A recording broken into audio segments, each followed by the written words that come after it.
இன்றைய வேத வாசிப்பு ஏசாயா 25ஆம் அதிகாரம் 1 முதல் 9 வரையிலான வசனங்கள். கர்த்தாவே, நீரே என் தேவன், உம்மை உயர்த்தி உமது நாமத்தை துதிப்பேன். நீர் அதிசயமானவைகளை செய்தீர், உமது பூர்வ ஆலோசனைகள் சத்தியமும் உறுதியும் ஆனவைகள். நீர் நகரத்தை மண்மேடும் அரணான பட்டணத்தை பாழும் ஆக்கினீர். அந்நியரின் ராஜதானியை ஊராயிராதபடிக்கும் என்றைக்கும் கட்டப்படாதபடிக்கும் செய்தீர். ஆகையால் பலத்த ஜனங்கள் உம்மை மகிமைப்படுத்துவார்கள். கொடூரமான ஜாதிகளின் நகரம் உமக்கு பயப்படும்.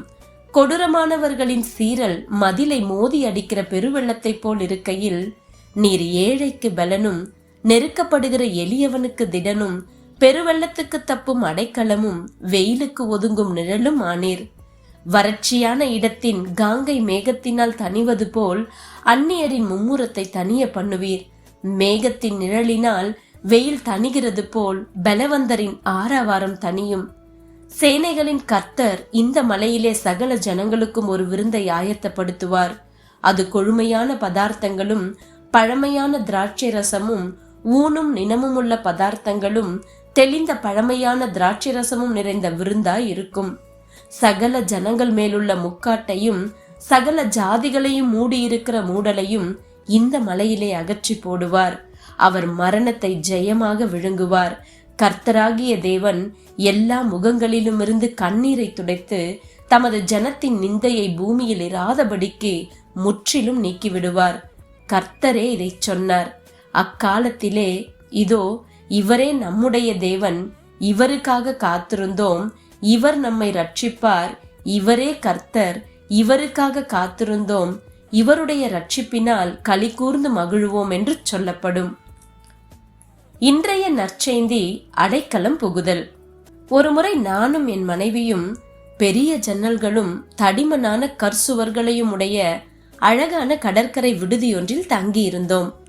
ஒரு நாள் மத்தியான வேளையில் அப்பகுதியில் புயல் சூழவே கடல் கொந்தளித்து எங்கள் அறையின் ஜன்னல்களை சீற்றமான அலைகளால் மோதியது.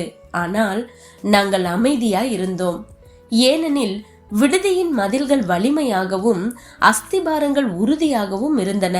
வெளியே அலைகள் கொந்தளிக்க எங்கள் அறையே எங்களுக்கு புகலிடமானது. அடைக்கலம் என்பது வேதத்தின் முக்கிய கருப்பொருளாகும். ஏனெனில் அது தேவனிடமிருந்தே துவங்குகிறது.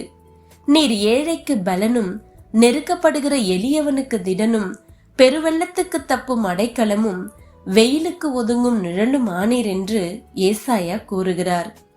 பண்டைய இஸ்ரவேலில் அடைக்கல பட்டணங்களை கட்டுவதாகட்டும் அல்லது தேவையில் உள்ள அந்நியர்களை உபசரிப்பதாகட்டும், அடைக்கலம் என்பது தேவ ஜனங்கள் கொடுக்கக்கூடியதும் கொடுக்க வேண்டியதுமான ஒன்றாக கருதப்பட்டது. இன்று நாம் வாழும் மனிதாபிமானமற்ற உலகில் இத்தகைய கொள்கைகள் நமக்கு வழிகாட்டும். இதே போன்ற சூழல்களில் அடைக்கலத்தின் தேவனானவர் நம்மை பயன்படுத்தி பாதிக்கப்பட்டவர்களுக்கு புகலிடம் ஆக்குவாராக. எங்கள் விடுதியை தாக்கிய புயல் மறுநாளே ஓய்ந்துவிட்டது. அமைதியான கடல், வெப்பமான சூரியன், பளபளக்கும் கடற்பாசி என எல்லாம் மாறியிருந்தது.